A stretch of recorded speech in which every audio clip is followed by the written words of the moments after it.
What is up, everybody? Welcome back to another edition of the Sheehan Show with me, Sean Sheehan, here on Sherdog.com. And I'm absolutely delighted to be joined today by Sullivan Cauley before his big PFL finale fight on August 21st against Antonio Carlos Jr. Sullivan, thank you very much for joining me. Really, really appreciate it.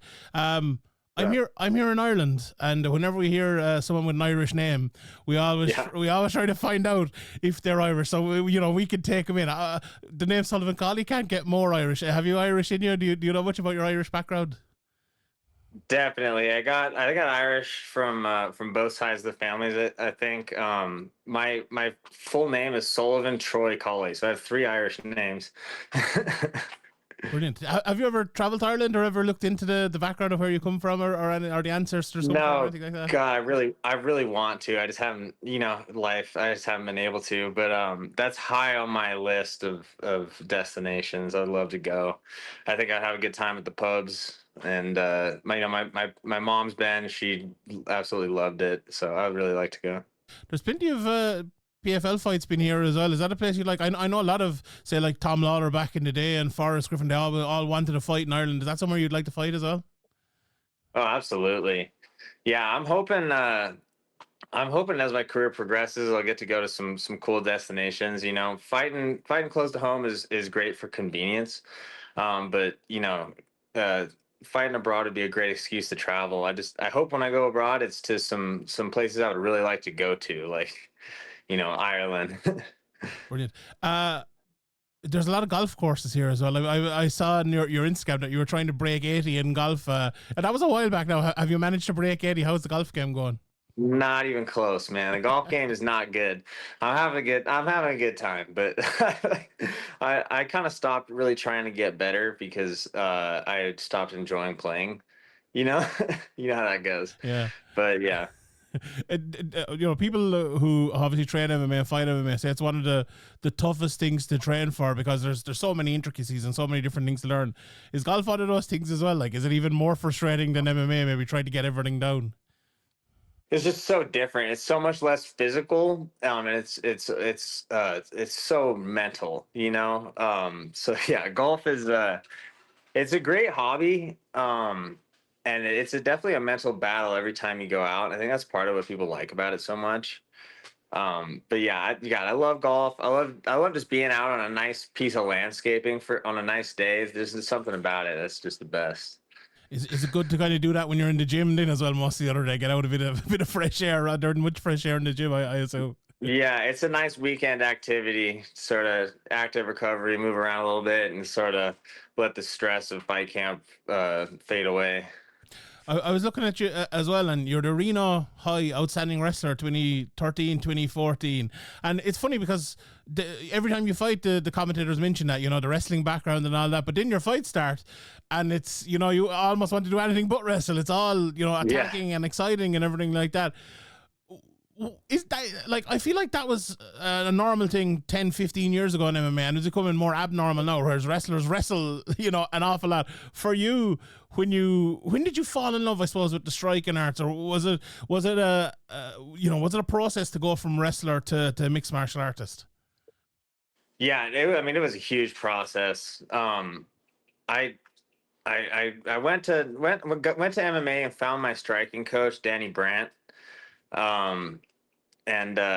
my Muay Thai and boxing coach, and I started to learn how to strike, and I just picked it up really quickly. I just had kind of a natural knack for it, and really fell in love with it. I love striking. I love the training, the hitting pads, the sparring. I really I fell in love with it a lot more than I think I ever loved wrestling. And I just climbed levels very, very quickly. So I sort of like formed into, I'll still wrestle offensively, but I sort of formed into more of like a Chuck Liddell, Justin Gaethje style guy where I defend with my wrestling and try to knock people out. And, lucky for me, that's an exciting style. Are you just naturally exciting, or did you want to be exciting because you're fans of guys like Chuck Liddell and Justin Gaethje? No, it's just natural. I think it's the best way for me to fight. All I'm trying to do is win. And I feel like the best way for me to do that is to be aggressive, So I like to put people on the back foot. I like to make them uncomfortable. I have a lot of natural power and speed. And I don't like to let guys settle into fights and get comfortable. I like to just kind of get on them right away, and people don't like that. I see you've been training obviously a lot with Ryan Bader, and what he's achieved in his career has been massive. And you're looking to do the same thing, obviously, be a champion. And he has been obviously in two weight classes in Bellator. How big is it to have someone like Ryan Bader by your side and be training with him all the time, considering the level that he has reached? Yeah, it's big in a number of ways. He's a great training partner, and he's an elite fighter, which makes him a load to deal with in the gym.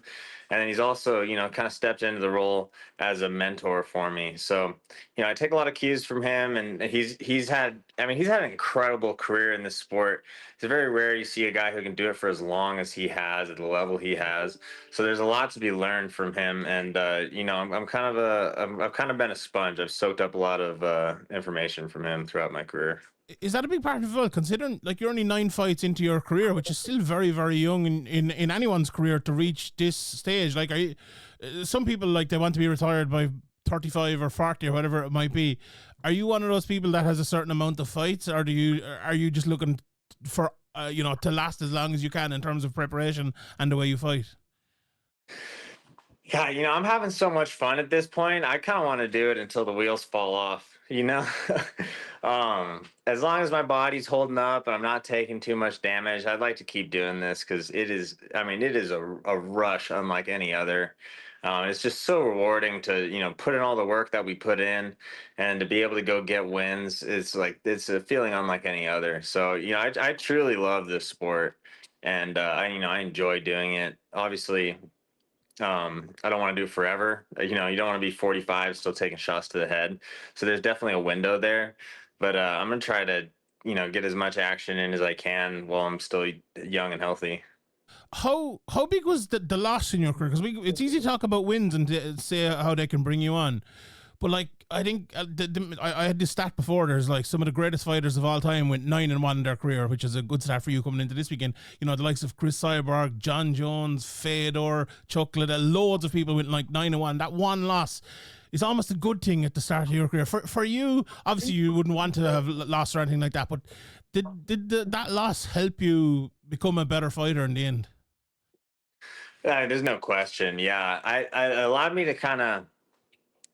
Having that not being undefeated anymore, I feel like kind of frees you up a little bit.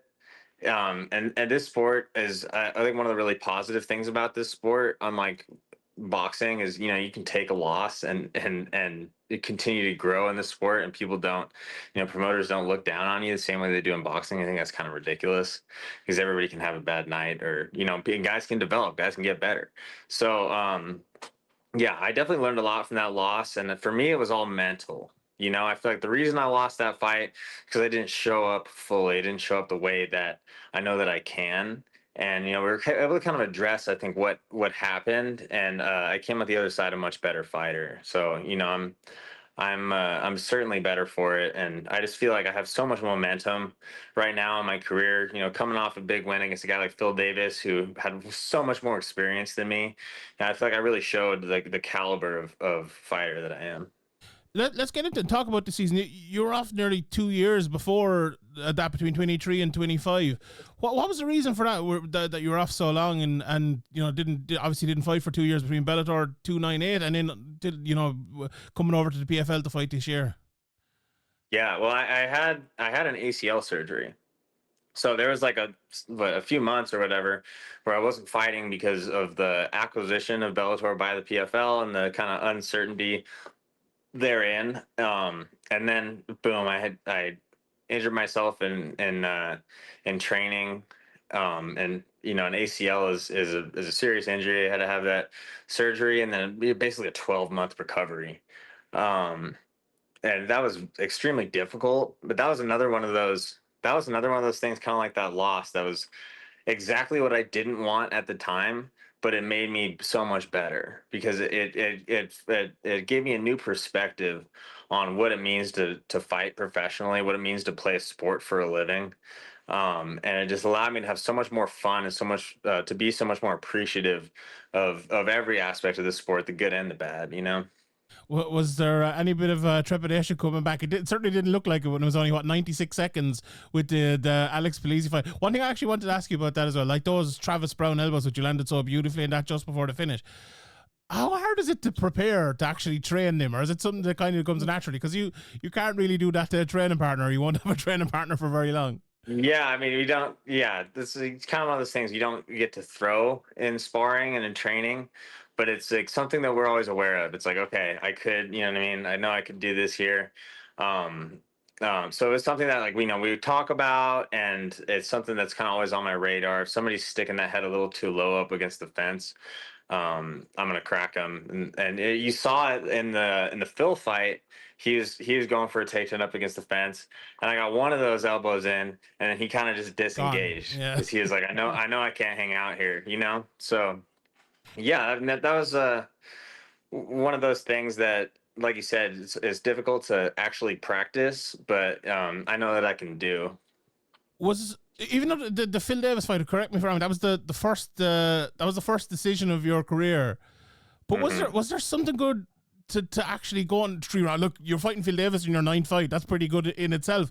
But the fact that you win 3 rounds, you could show more of your game. You could show that you had the cardio, and you know you were the one Yeah, looking fresher towards the end. Even like yeah. is that better almost than a first round knockout at times? As far as my development as a fighter, absolutely, it's better. I was telling people before that fight, I'm extremely confident in my conditioning. We put a lot of work into, into my conditioning.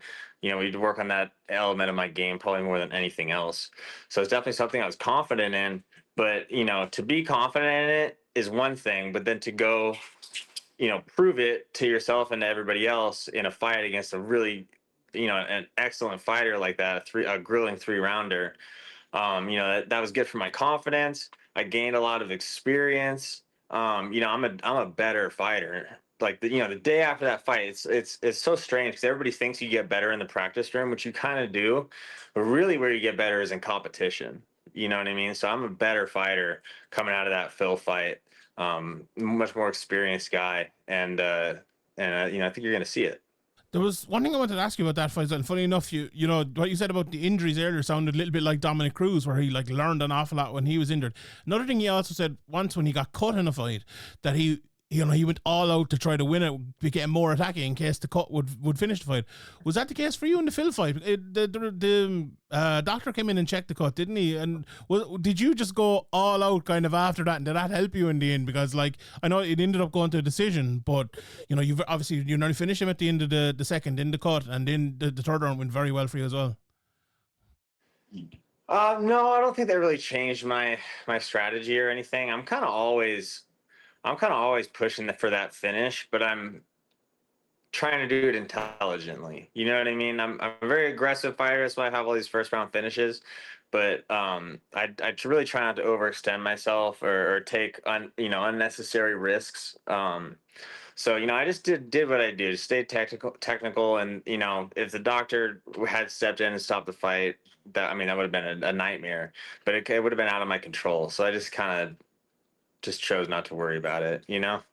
So you have Antonio Carlos Jr. on August 21st. Obviously, he's a very, very dangerous fighter on the ground, but probably been one of the best fighters in the PFL over the last 3 or 4 seasons. You've obviously taken down one of the big guys in Phil Davis in that division, and now you have another one here. Talk us through that fight. What do you think of him as an opponent for yourself?